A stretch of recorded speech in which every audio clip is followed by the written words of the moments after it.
Suivez tous nos programmes. Études, Actualité, sport, politique, développement. Vels TV.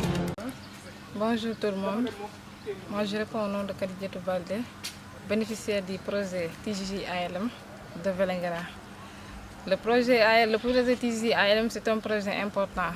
Parce que sur le plan personnel, je disais qu'il a changé. Parce qu'il nous a permis de renforcer notre capacité sur le leadership. En même temps, sur les connaissances des mutilations génitales féminines. Là où était des questions de débat, les gens ne débattaient pas auparavant comme ils le voulaient. Parce qu'ils le débattaient en cachet, parce que les grands-mères ne voulaient pas l'entendre.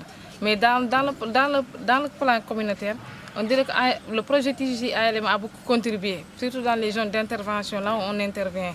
Et aussi, le projet a permis de changer les grands-mères auparavant. Une jeune comme nous n'avait pas la capacité d'être devant les grands-mères et d'exposer à ce sujet si sensible. Mais maintenant, avec le projet TJJ ALM, grâce à leur formation et à le renforcement de capacité qu'ils mènent à nous et à la prise de parole, on parvient à communiquer avec la communauté sans les offenser ni les blesser. Comment? En parlant des mutilations génitales féminines, des causes, des conséquences et des solutions.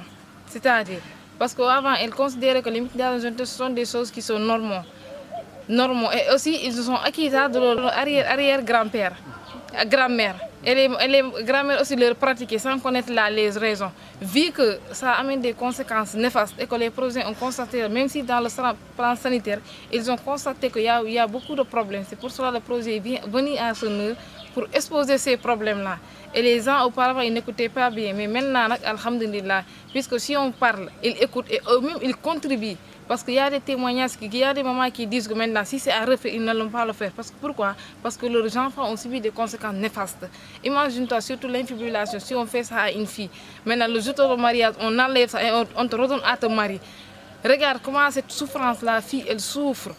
Maintenant, ils ont compris pour cela. Ils ont dit, maintenant, il est temps que nous nous arrêtions. Parce que vu que aussi la loi, juridiquement, la loi aussi contribue sur ça. Sur la loi 9905, il compte sur toute personne qu'on prend en train de pratiquer l'excision, tu auras une peine de 6 à 5 ans. Maintenant, rien ne sert de faire des choses qui nous rapportent d'aller en prison ou bien de subir des conséquences qui sont au-delà de nos attentes. Ce n'est pas la peine de le faire, il faudrait mieux de laisser. Je dirais que le projet TJJ ALM, c'est un projet qui est important, puis surtout dans nos zones d'intervention. À Tianka, on intervient aussi, surtout aussi à Sinthiang Aïdara. Sinthiang, c'est un quartier qui est dans la commune de Vélingara. On intervient aussi à Nemataba, à Sinthiang Kundara. Pourquoi on intervient dans ces zones-là? C'est pour élargir la sensibilisation. Vu que rester dans une zone restreinte, ce sont les gens seulement qui se bénéficient. Mais si on élargit ça, beaucoup de gens auront une connaissance élargie sur cette question. Les garçons aussi, alhamdulillah, maintenant ils commencent à adhérer. Si on appelle, ils viennent. Pourquoi ils viennent? Ils viennent s'écouter parce qu'ils ne comprennent pas. Il y a de ces garçons, si on parle de mutilation génitale, ils rient ça. Parce que pourquoi? Ils ne comprenaient pas. Parce que ça, on dirait que ce sont les domaines de la femme.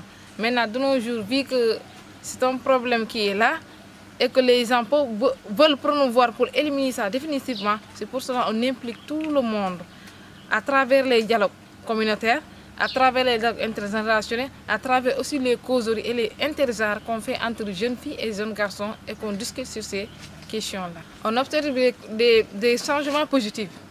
Parce que, si je dirais au début, si on appelait les gens, ils négligeaient ça.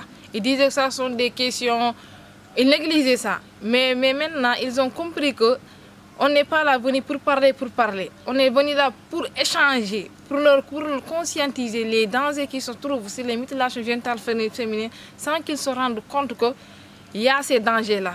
Ils le faisaient pour faire, mais maintenant ils ont compris bien que oui, les mutilations génitales sont là. Oui, ce sont des pratiques que nos arrière-grand-mères faisaient, mais il y a des conséquences néfastes. Et ils ont compris pour cela. Maintenant, ils disent halte à ça et ils commencent à changer. Ils commencent à changer par rapport aux causeries et ils disent maintenant que ce qu'on dit que si elle a une nièce ou une fille, personne ne va le faire l'excision. Le faire et ne pas le faire, ça ne gâte rien, mais vaut mieux la laisser ainsi comme on l'a fait. Suivez tous nos programmes. Études, Actualité, sport, politique, développement. VELS TV.